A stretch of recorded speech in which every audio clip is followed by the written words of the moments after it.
Ustaz, bagaimana cara melatih agar senantiasa jiwa ini sadar akan pengawasan Allah?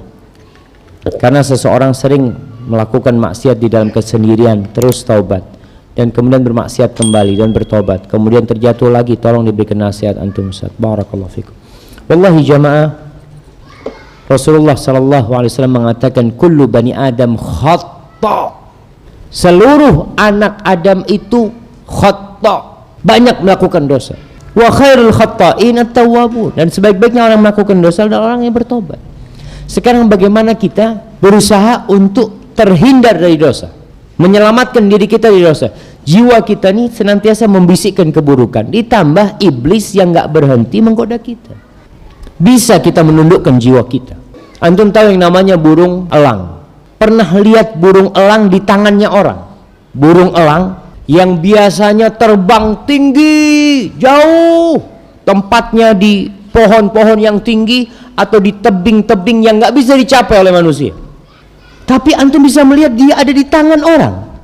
Disuruh terbang-terbang, disuruh nangkap kelinci, dia tangkap kelinci, dia balik lagi ke tangan tuannya. Kenapa itu bisa terjadi? Para ulama mencontohkan jiwa pun seperti itu. Jiwa yang biasanya ingin berontak, ya ingin lari, ingin kabur, ketika dididik, ditempa, diajarin, dilatih, akan jadi seperti burung elang tadi itu, seperti burung elang tadi. Maka butuh untuk mendidik, menahan diri dari melakukan dosa, ditahan. Ketika keinginan berbuat dosa itu datang dalam kesendirian, antum tinggalkan kesendirian, antum datang ke rumah Allah. Ketika yang membuat antum melakukan dosa adalah HP antum, tablet antum, tinggalkan tabletnya, antum datang ke rumah Allah SWT.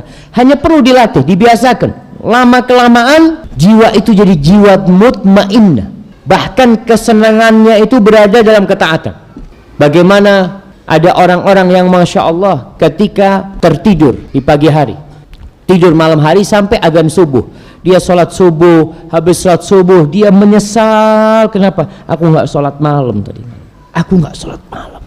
Padahal sholat malam itu sunnah, nggak wajib, tapi kenapa dia menyesali nggak bisa sholat malam? Karena jiwanya sudah berada di sana. Tapi ada jiwa yang biasa melakukan dosa, bahkan melakukan dosa sampai tingkat dia meremehkan dosa, karena dia terbiasa. Jadi antum butuh latihan sekarang, melatih jiwanya, menghadirkan kebesaran Allah. Tadi orang kalau terhindar dari dosa, jemaah, perlahan-lahan hatinya akan bersih insya Allah, dan semoga Allah menjaga dia. Banyak-banyak berzikir.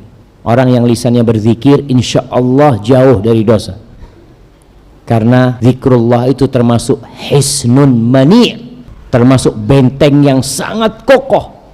Nabi Yahya ibn Zakaria memberikan contoh bahwasanya permisalan orang yang berzikir kepada Allah seperti seorang yang dikejar-kejar oleh musuh, kemudian dia masuk ke benteng yang kokoh, ditutup benteng itu, dia selamat dan musuhnya tidak bisa masuk.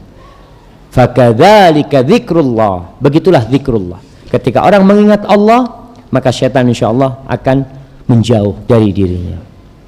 Barakallahu fikum.